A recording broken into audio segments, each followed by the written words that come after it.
दोस्तों, भारत कंपनी की बात करें तो महिंद्रा हमारे देश में सबसे बड़ी और सबसे पुरानी कंपनियों में शुमार की जाती है। आज इस कंपनी का सामान सिर्फ भारत में ही नहीं बल्कि पूरी दुनिया में इस्तेमाल किया जाता है। महिंद्रा कंपनी एक सक्सेस कंपनी है, ये तो हम सभी लोग जानते हैं। लेकिन क्या आपको पता है, जिस कंपनी का नाम हम महिंद्रा एंड महिंद्रा के नाम से जानते हैं, असल में इस कंपनी का नाम महिंद्रा एंड मोहम्मद हुआ करता था। दोस्तों, आज के इस वीडियो में हम महिंद्रा कंपनी के इतिहास और उससे जुड़ी कुछ ऐसे ही अनसुनी बातें जानेंगे। जब तक के लिए वीडियो को लाइक कर दो और चैनल को सब्सक्राइब। चलिए जानते हैं महिंद्रा कंपनी के बारे में। महिंद्रा कंपनी की शुरुआत जगदीश चंद्र महिंद्रा जी ने की थी। जगदीश चंद्र महिंद्रा जी को जेसी महिंद्रा के नाम से जाना जाता है। वो अपने परिवार में मौजूद 9 भाई बहनों में सबसे बड़े थे। जेसी महिंद्रा जी बचपन से ही काफी ज्यादा टैलेंटेड हैं और जेसी महिंद्रा जी अपने आने वाले कल के बारे में काफी ज्यादा सोचते। महिंद्रा जी जब छोटे थे तभी उनके पिता की मौत हो गई, क्योंकि वो अपने परिवार में सबसे बड़े थे। इसीलिए पिता के गुजर जाने के बाद माँ और 8 भाई बहनों की पूरी जिम्मेदारी इनके कंधों पर आ गई। हालांकि उस समय महिंद्रा जी की उम्र काफी कम थी, लेकिन उनका हौसला काफी बुलंद था और वो हमेशा दूर की सोच रखते थे।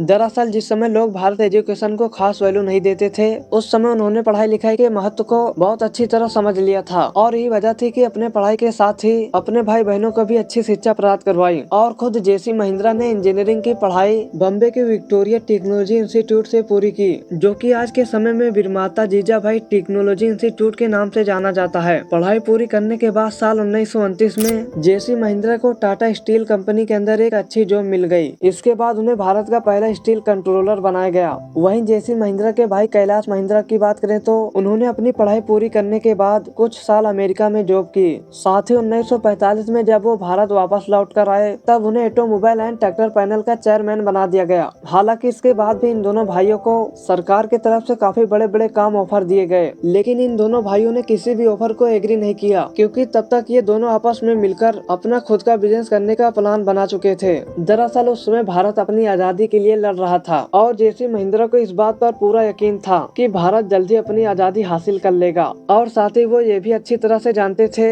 कि भारत के आजाद होने के बाद भारत में नए नए काम शुरू किए जाएंगे और वो काम शुरू से ही अपने ऊंचाइयों पर होंगे। इन दोनों भाइयों ने अपने सपने को पूरा करने के लिए अपना घर बेचकर अपने एक दोस्त के घर रहने लगे, जिसका नाम था मलिक गुलाम मोहम्मद। और ये दोनों भाई मिलकर अपने दोस्त के साथ स्टील कंपनी की शुरुआत की, जिसका नाम उस समय महिंद्रा एंड मोहम्मद रखा गया। जेसी महिंद्रा और उनके दोस्त ने मिलकर काफी अच्छे से इस काम को हैंडल किया। आज के लिए इतना ही, मिलते हैं अगली वीडियो में। वीडियो को लाइक कर देना, चैनल को सब्सक्राइब।